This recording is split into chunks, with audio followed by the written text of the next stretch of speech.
Hello again YouTube. I'm going to do some reviews today on some other mods that I've got. I'll try and get a couple done today. I don't know what I'm going to do yet. I'm going to do the Sigelei 100W review first. So if you do see some of my videos up on YouTube and I'm dressed in the same, it's not that I wear this all the time. It's I'm going to do 2 or 3 today if I can and get them out of the way, because I've been meaning to put some posts up for ages, but I just haven't had time. And with the kids being around, I'm constantly shut up, stop making a noise, I'm doing a video. But they're at school today. I should be at work, but I'm not. I've got a bad stomach, so if I do get up and shoot and you see the video paused in more than one place and then restarting again, you know where I've been. So without getting into much about my stomach, we're going to start with the Sigelei 100W. Now before I start talking about this, a couple of videos, I think it was the last video I did actually, was on the IPV3. Now I had that for a week from Liberty Flights. I had it, loved it, was getting on with it quite well. There was a few little niggles which I'll tell you about in a second. And what happened was Liberty Flights did a recall on the IPV3. Now the reason they did the IPV3 recall to start with was obviously someone had noticed on the terminal points where the battery obviously fits in the sled, the plus and negative signs looked like they were melting. Now they recalled it back saying that there was a fault in this. The more they looked into it, it became apparent that it was the actual manufacturers use an epoxy resin, and the epoxy resin kind of sets and looks like the plastic is melting. So they did the recall on this to obviously cover their backs. But a lot of people were saying that it was the fact that Liberty Flights had done a promotion, 30% off. I think it was supposed to be just on certain items in their range, but it became apparent that you could actually order mods, box mods, anything in there, anything on their site with 30% off. So I seen this advertisement on Facebook through one of these vape groups that I'm in. I took advantage of it and I ordered my IPV3 straight away. Now I was happy with it when it came. Obviously when I seen this email, I thought, well, I'm not going to take the risk, and I sent it back. It then became more apparent that the reason it went back, and I thought, what have I done? I've sent it back and there was no need, that's the way it's supposed to be. Anyway, I tried getting in touch with Liberty Flights, numerous phone calls. I did speak to them, I spoke to a couple of their managers, and I got to the point where they said that it was up to me and they'd send it back. So I was like, yes, I'm getting it back. So I thought it was coming back. The other thing they offered was, because obviously we had to send it back. We sent it back and they offered you a £15 in-store credit, and obviously to return it back the postage they were going to refund that as well. So obviously they sent it back. I had the store credit account credited to my account. I picked some flavours, DIY flavourings for some liquid on there, and when I spoke to the manager and said that I wanted it back, she was going to honour that, send my postage back as well, and also send me the juice I wanted. I thought, you know, I'm £15 worth of juice up here, nice one, I'm getting it back. But on the night, I had a call from another manager, I think it was one of the big managers, and basically saying that he'd spoken to his legal team and he couldn't let it go, because obviously if something had happened it'd be on his back. Now there's a lot of talk on the forums that it was just a big scam by Liberty Flights, that they'd done this so that they could kind of reclaim the 30% they lost. Now to me that's a load of bullshit basically, because how can you reclaim £30? How can you reclaim the 30% discount if you're offering £15 store credit? You're paying for the postage, and also they're going to be stuck with however many IPV3s that they can't sell on again, because obviously they've been used. There's going to be, you know, my box itself, when I sent it back, there's a little clear window on it, and I think I built something on it and there was little bits of juice and it had stained it, so there's no way they could have sent that out anyway. So I stand behind the fact that it was a genuine recall on Liberty Flights' part, but and I don't think it was anything to do with the fact that this mod came under the 30% discount. But I do think Liberty Flights jumped the gun a bit and record these products when they didn't really need to. Now, another thing that Liberty Flights did was actually record these products without actually speaking to the manufacturer first, which there's various posts flying around and letters from Pioneer saying that, you know, they haven't recalled it and they're not happy with it, and they've sent messages and pictures showing you how these epoxy resins all applied and everything. So that was a bit naughty in a way. So in effect, I could have kept it, knowing, you know, what I know now, that there was nothing really the matter with it. Now, they won't send it back to me. So what I did, I said, okay, in its replacement, can you send me another box mod? Now, they haven't really got much on their site, and the other one they had was the Sigelei 100W. Now, I've seen a lot of reviews on these before saying they were bulletproof, a real good mod. Now, I understand they're not 150 watts, the same as the IPV3, but I'm pretty new to vaping at high wattages anyway, and I find it a bit not to my taste. I like to have a go at, you know, the cloud chasing and all that, but for me at the moment 100 watts fine. I took the IPV3 up to I think about 19, it was too hot. I've since found out, obviously trying to do more builds and that it's not just about pumping it up, you gotta have different kind of wicks and different kind of coils to prevent it being hot, and it depends on the dripper you're using. So, but I'm not going to go into that too much because I don't really know too much about it myself at the moment. So I had the 100 watt Sigelei.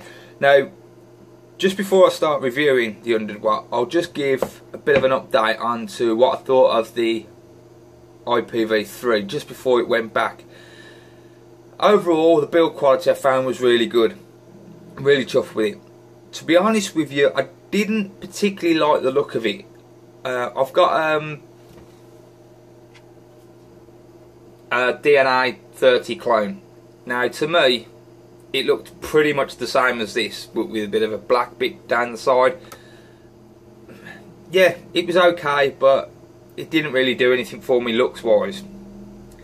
The other thing I wasn't too keen on was the fact that it had preset wattage settings. So say for instance you vape, I mean I've got a scrape on this, say I vape this at 15 watts and I've got a plume valve and I wanted to vape that at 20 watts.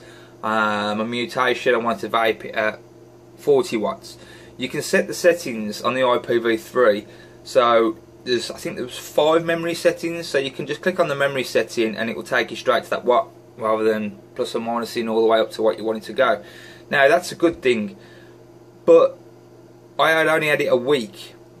Now for me, every time I turned it on, put a new atomizer, different atomizer on it, and I wanted to go up or down, I'd forget about the settings, and as soon as I press the up and down, it would take me to the memory settings.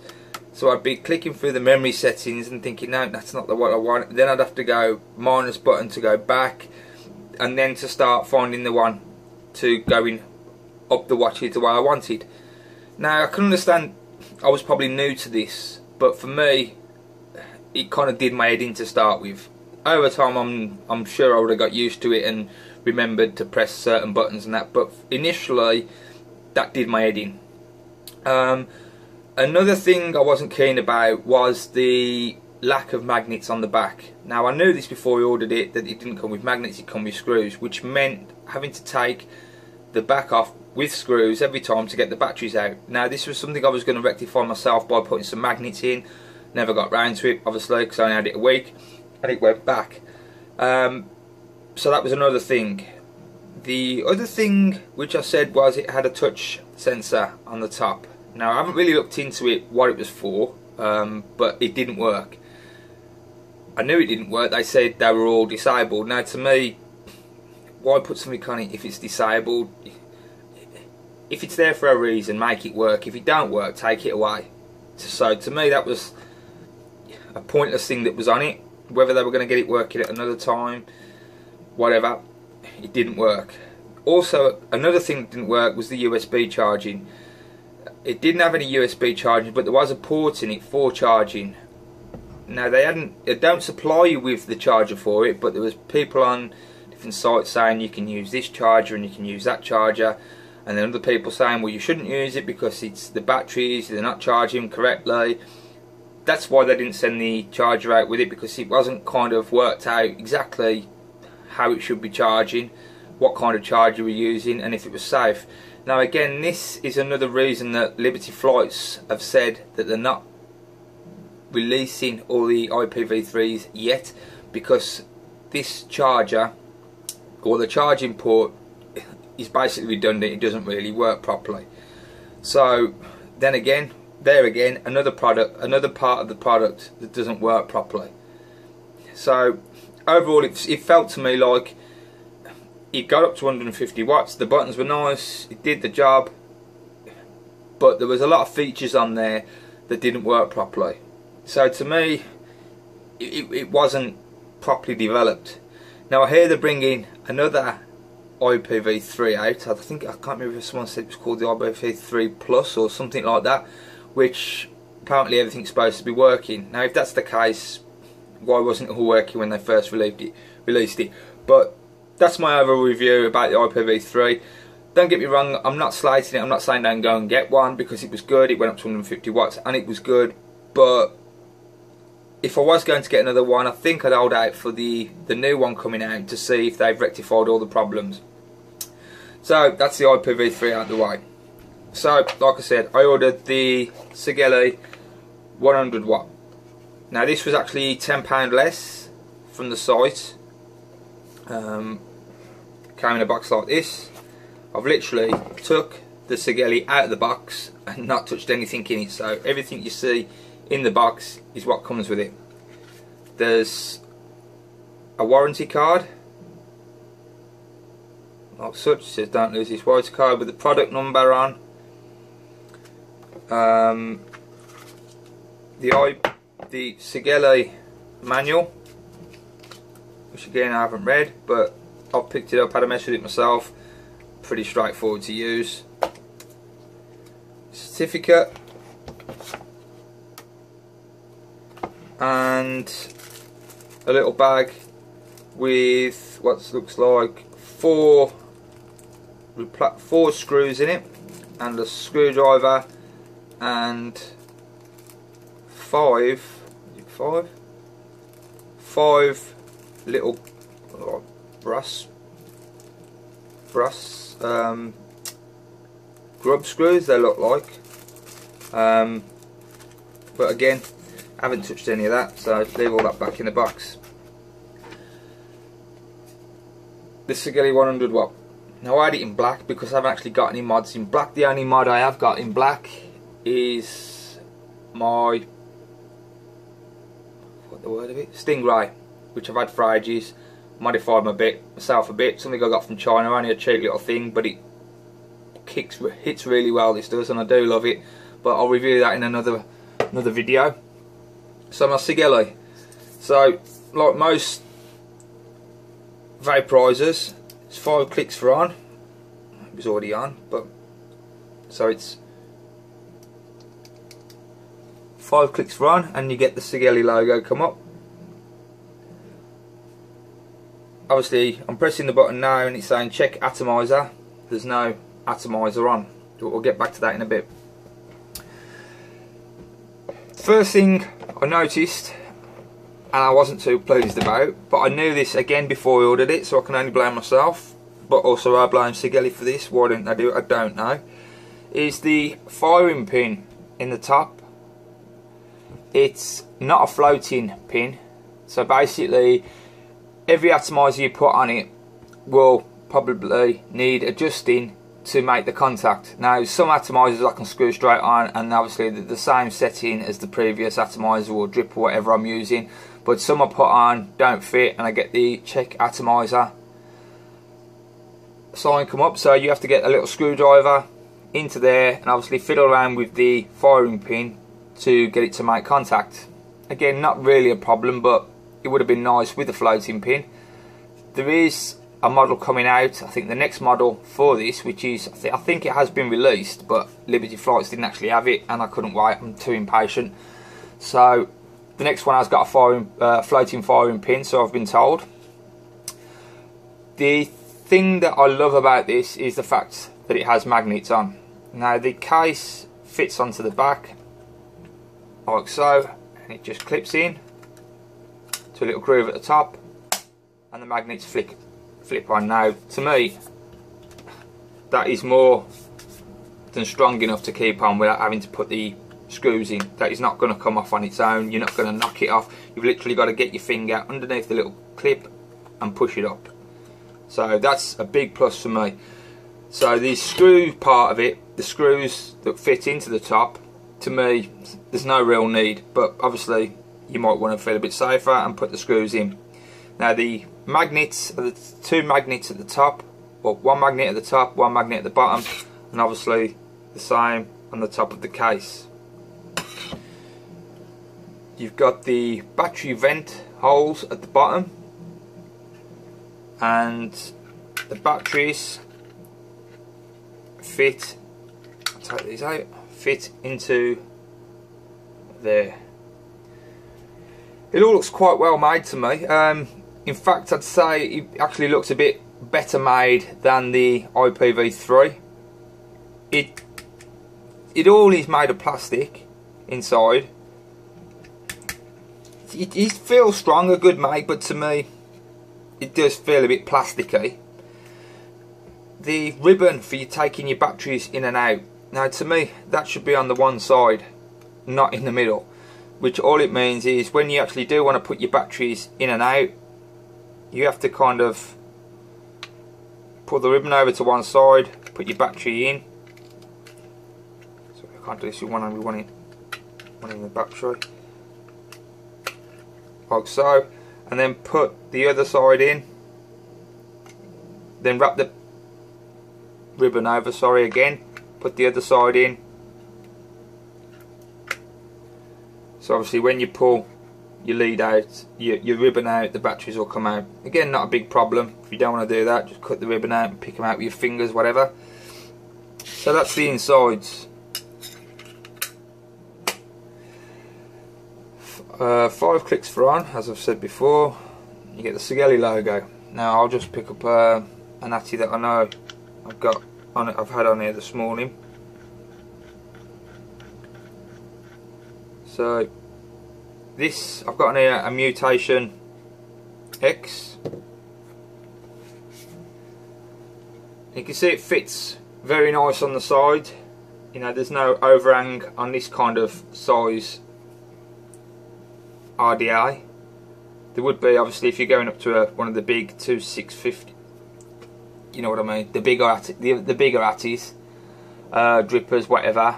But obviously, if you're going up to a bigger Atty, you know it's not going to fit because it is bigger, and they are designed for bigger things, but they will work. So the readout, when I press the button, you get the wattage setting of what I've set this at to obviously give out, the battery voltage of what it automatically detects for that kind of wattage. The battery readout is at 55%, and the ohms readout, which this particular build is at 0.5. One good thing I will say about this is the batteries, the battery life. They last forever. It's now Monday, and I put brand new, fresh E-Fest in. I'm talking brand new out the packet. Charged them up Friday night, put them in Saturday morning, and it's at 58%. Now I've been sub-ohming on this down to 0.2 basically all day Saturday. Not so much yesterday because I was ill, but I was using it yesterday quite a bit, and it's still on 58%. So I guess I can see this going at least for another day, maybe a day, maybe two, depending on obviously your usage. That's about it really. The up and down buttons are nice and clicky. The screen does illuminate a little bit more, kind of out of sleep mode once you press it. To up the wattage, you keep your finger on it. Obviously if you keep your finger on it, it'll shoot up a lot faster, or it'll just go down bit by bit, and then obviously bang, you can see it shooting down a lot faster. And obviously you can see the voltage changing all the time. accordingly with the wattage. The firing button is quite big, got like a soft feel to it, not as clicky as the IPV3. Again, not a bad thing in my eyes, it all still feels well built.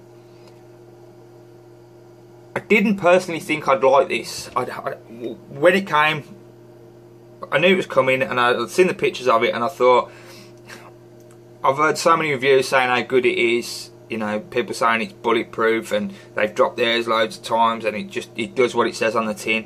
And I thought, well, that's what I want. I want something that's going to last, I want something that's going to do its job. So I took the plunge and had it. I didn't particularly like the look of it on the pictures. When it's actually come and I've got it, I do like it. I don't know why. It's nothing special. It has got all sharp, like not sharp edges, but they're not rounded off.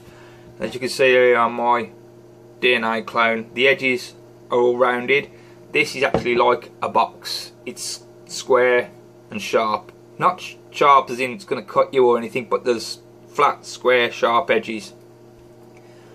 And I do like it. I have got used to it and I do like it. It's nice size.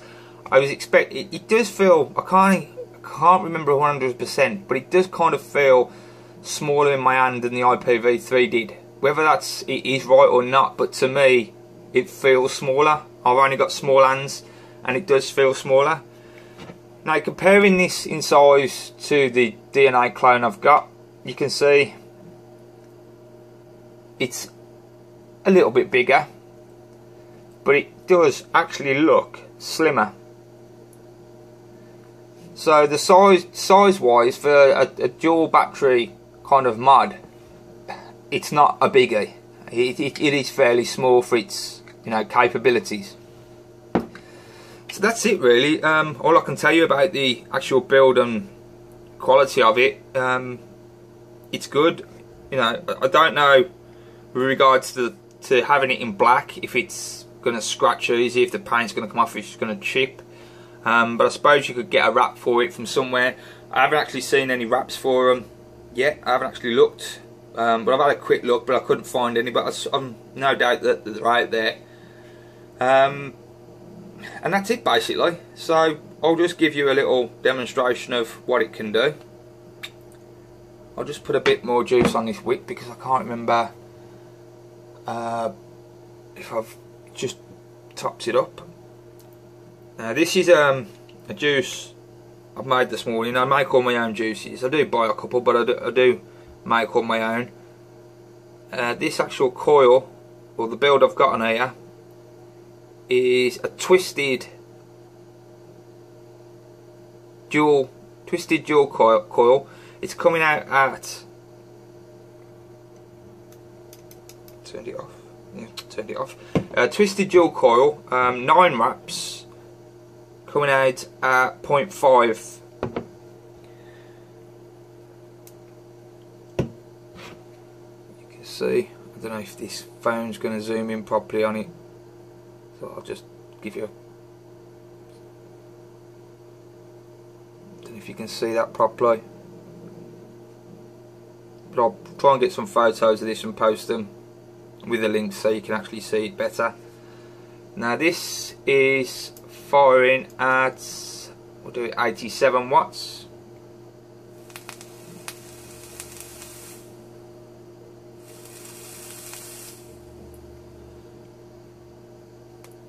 Just chuck a little bit more on there because I think it was bone dry, to be honest.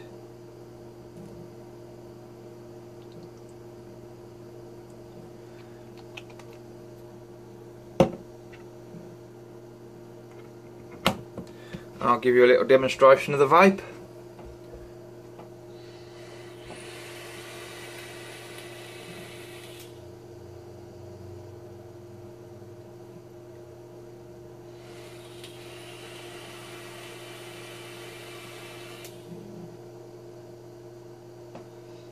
As you can see, it chucks it out really nice. Now, I did mention earlier about vaping at high wattage. For me, it's something I'm new to, and I've been finding that the coils I've been building have been too much of a hot vape for me, and kind of not hot as in warm, I'm hot as in hot, like burn your throat kind of hot. So that's why I've tried to do a few more wraps, a few more coils, to obviously spread it out, give it a bit more heat, and obviously higher the ohms up a little bit so it's not so low for me.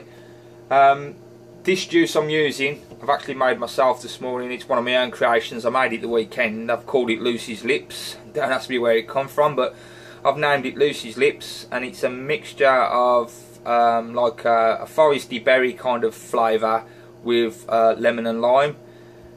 Now the reason I created this flavour was my brother, I had it in a dripper. I had the fruit flavour in a dripper, and I added the lime to it, and my brother said, that's really nice, you should make a bottle of that.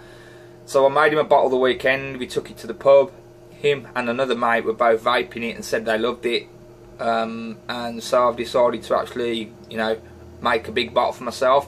Now I've made this one 100% VG, well as close as you can, obviously, with the flavouring in. Smoke alarms, bear with me 1 second.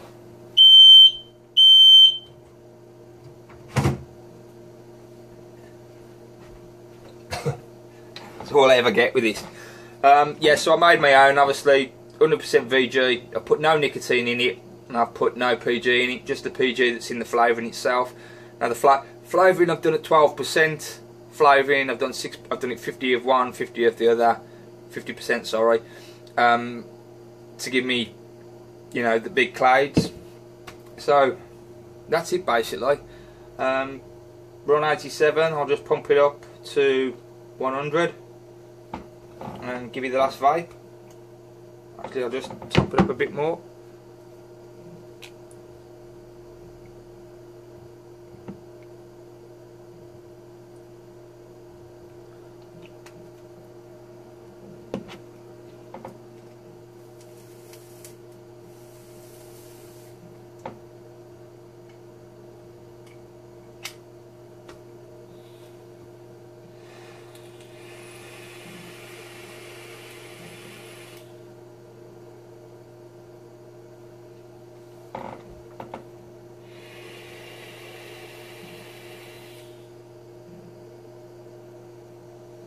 Nice big clouds.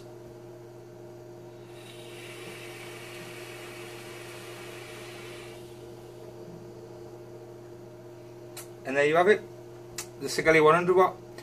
And just for the record, that's not hot at all. I could have gone up a lot more with that one, but obviously it's limited to 100. So knowing what I know now, would I go a bit higher? I would, but for me that's plenty for what I'm going to use this mod for. I am going to get one that will go up to 150. Whether it'll be the IPV3, the new model when it comes out, I don't know. Or I'm looking at getting one of these, you know, the wooden box mods, one of the ones that actually kick out a bit more power. I don't know, but at the moment I've got enough. So that's my review on the Sigelei, and a bit of a back review, kind of continuation review on the IPV3.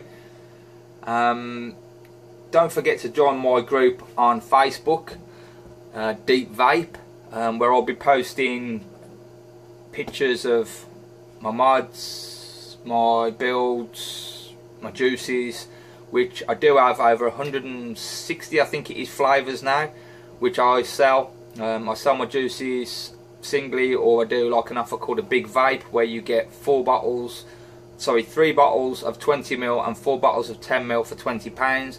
But obviously, if you want to read about that and find out what juices I do and the deal on all that, I'll put the descriptions in the comments below. So yeah, that's it. Until next time.